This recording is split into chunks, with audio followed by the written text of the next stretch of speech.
ఆ లెజెండరీ బ్రహ్మానందం గారిని కలుసుకోవడం కోసం మీరు అందరూ వెయిట్ చేస్తున్నారు. ఎస్పెషల్లీ ఇవాళ ఆయన బర్త్డే. మరి ఆయన బర్త్డేని పురస్కరించుకొని ఇవాళ సో ఆయన మిమ్మల్ని కలుసుకోవడానికి వచ్చేస్తున్నారు.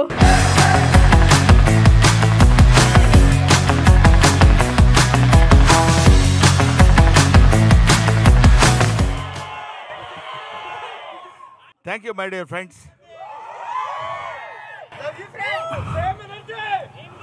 మీరు రండి. I feel maximum happy to meet you, all of you. ఎందుకంటే బ్రహ్మానందం మీమ్స్ గాడ్ అని మీమ్స్ గాడ్ని చేసింది మీరే.